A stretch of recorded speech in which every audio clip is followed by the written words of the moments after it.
From Storm Tracker 6, this is Forecast First, sponsored by Auto Owners Insurance. Simple human sense.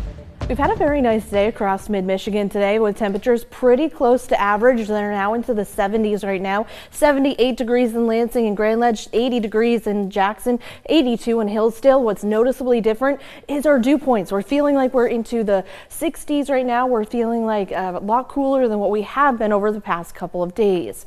Satellite radar showing just a few fair weather clouds popping up, and over the next 12 hours we'll continue to see sunny skies, temperatures still into the 80s, and we'll see clear skies overnight tonight and into tomorrow before we really start to heat things up. All the full details coming up in just a little bit. 6 News at 6 starts right now. WLNS is here for you, celebrating 75 years of bringing you the news with 6 News at 6. Police are investigating after an early morning shooting took the life of a 26-year-old man.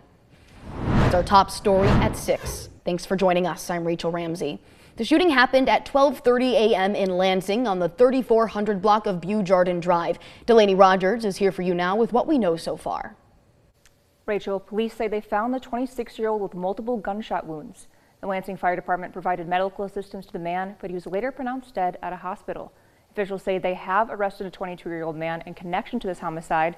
Neither the victim or suspect's name have been released. The Lansing Police Department says it is still working to learn what led up to the shooting, and as police continue to investigate, they're asking people to contact them with any information that could help. Back to you. Thank you, Delaney. Dozens of Michigan physicians and community members rallied together in Lansing, protesting against what they say are dangerous Medicaid changes in President Trump's big, beautiful bill. The Senate is planning to vote on the bill this weekend. Taryn Simmons was at the rally where she spoke to health officials about their concerns. Supporters of the big, beautiful bill say it will lower tax rates, keeping more money in Americans' pockets. But the physicians I spoke to today say the bill does more harm than good.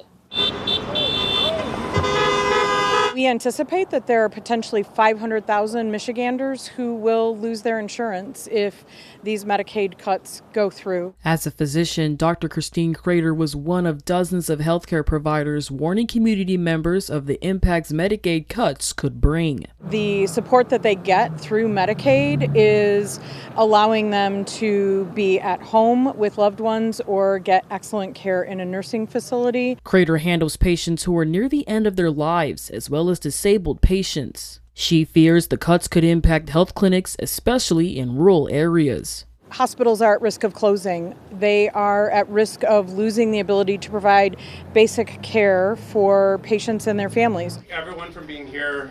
Dr. Robert Davidson is a physician in West Michigan and says patients could struggle to find adequate care if the cuts are approved. Hospitals are going to be decimated. There's 14 hospitals that are at risk of closing if these cuts go through. People are going to have to go hours if they're having chest pain or if they're having symptoms of a stroke. The bill has stricter requirements in order for people to qualify for the program. Those in support argue that the proposed changes will actually strengthen Medicaid by taking out fraud, waste, and those who no longer qualify. Dr. Crater says Medicaid cuts will not only impact patients, but their families as well. It's not just Medicaid patients who are impacted, it impacts the entire community, state, and our country. Here for you in Lansing, Taryn Simmons, 6 News.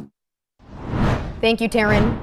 The Home Builders Association of Michigan announced that it is suing the city of Owasso, claiming there is unjustified new water and sewer tap-in fees. That's a fee for new homes needing to connect to the public systems. In its filing, the association points out that water tap-in fees used to range from around $1,300 to $3,000 and says under the city's new structure, the fees are between $5,000 to more than $12,000. And for sewer connections, the association says fees used to range from a couple $100 to $1,000 and says now it can cost up to $5,000. Officials with the association say that under Michigan law, the price to bring new homes onto a public system cannot be more than the cost to do it. They added that they don't know the reason behind why this new fee structure was put in place. We have contacted the city of Owasso for comment. A bill that would put more eyes on drivers who break the law by passing stopped school buses did not pass the State House of Representatives. Sydney Sutliff is here for you now and breaks down what was in the proposal and why some lawmakers are raising red flags. Yes, Rachel. While the bill did not pass the House, I spoke with the lawmaker sponsoring the bill who says he is going to try and propose it again. Michigan House Bill 4214 would allow school districts to install automated cameras on school buses to catch drivers who illegally pass when the stop arm is extended. The footage could be used to issue civil fines to the registered owner of the vehicle, even if they weren't the driver. Republican Representative Brad Paquette gave his perspective on why the bill didn't pass, and he also wants to show people he is willing to listen. We're going to need my colleagues on the other side of the aisle to support it. And so I guess from my vantage point, it seemed that they wanted to use the school bus safety bill to make a point. If a person isn't preparing to stop or slowing down, reducing speed while the flashing lights are yellow, then they're not going to be able to stop when the lights turn red, right? The fines wouldn't add points to your license, but they could come with a financial penalty. This is a strong reminder to obey the law. Supporters say the bill will deter reckless driving, especially in areas where law enforcement can't monitor all the stops. But not everyone agrees. Some lawmakers, mostly Democrats, worry the bill could unfairly penalize vehicle owners, infringe on privacy, and hit low-income drivers the hardest. I like to hear from people. Over the last 2 weeks, I've done my best to get my colleagues' minds on the bill and then also to learn what's happening in their districts. So, if there are bus drivers or if there are transportation directors that, want to reach out about this issue, I'd love to chat. I'd love to collect your testimony. If there's ways to even enhance the bill or make it better, we're always open to that. Violators would be fined, even if they aren't caught by police in the moment. Supporters say the bill gives schools a powerful tool to keep kids safe, especially with police unable to monitor every single stop. But stay here with 6 News at 11 for more information on this House bill and what Democrats have to say. Rachel, back to you. Thank you, Sydney. The Lansing Pride Festival is going on right now. 6 News was there when it started around 1 p.m. and hundreds of people were already there. With more than 200 vendors, live performances, food trucks, and more, organizers say the event aims to bring together the LGBTQ community and its allies. There are 2 stages with different musical performances to check out, and the festival will wrap up tonight at 10 p.m. And we have some good news to share with you. The cat that we've been reporting on that had been stuck in a tree since Tuesday was rescued last night. Her owner, Mark Heyer, told 6 News that his neighbor's dog scared his cat and chased Mama up a large tree near his home on Howe Street. He said that the fire department and animal control declined to help him, but after our story first aired, Heyer says he got many offers of help, and it was a man who operates a Mason tree trimming business called Express Tree Service who came to Mama's rescue.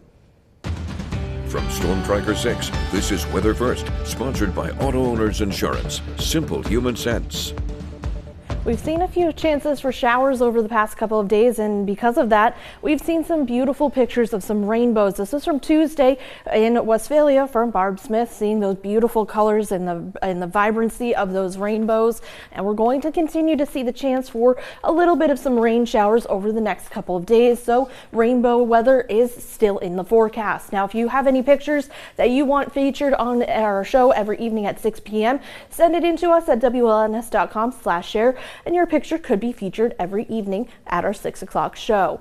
Like I was mentioning, we do have the chance for some rainfall in the forecast. We do have the slight chance for maybe a rain shower here or there tomorrow, but very dry conditions still in the forecast. The better chance to see showers and thunderstorms looks to be Monday afternoon and evening. And as we head into Tuesday morning, there could be a little bit of some showers lingering into the forecast as well.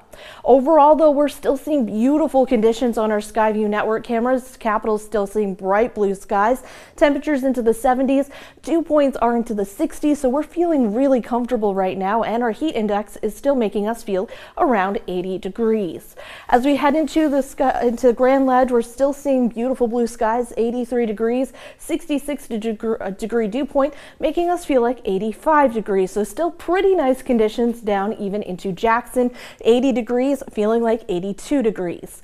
Final stop is going to be Hillsdale. Beautiful bright blue skies, 82-degree temperature, feeling like 84 because of our dew points into the 60s. Those dew points have cooled down quite a bit. That's because we do have an area of high pressure right overhead, bringing in some cooler and drier air into the forecast.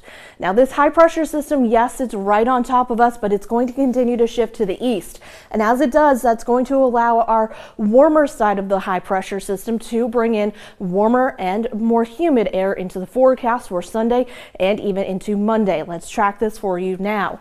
Overnight tonight, we'll see mostly clear skies, maybe a few fair weather clouds continuing overnight. And then as we head into Sunday, there's those slight chances for some showers into the evening. But overall, I think we're going to stay dry until Monday afternoon. And that's when we're going to continue to see the chance for some stronger storms possible in the forecast. For tonight, I think we're still going to remain into the 60s with mostly clear skies. Heading into Sunday, we'll continue to see those sunny skies, temperatures right around the 80s, 88 degrees. And we're going to continue to see those temperatures on the increase, very warm temperatures into Sunday and Monday. We cool down back closer to average as after that cold front passes, but take a look at our dew points. We're going to continue to see those dew points into the muggy range, dropping drastically as we head into the middle of the week. And overall, we'll still see those temperatures pretty close to average as we head into the rest of the work week with temperatures into the 80s. And it looks like 4th of July on Friday will be a pretty nice day in the forecast with temperatures right around average. Ooh, love to see it. Thank you, Kelsey.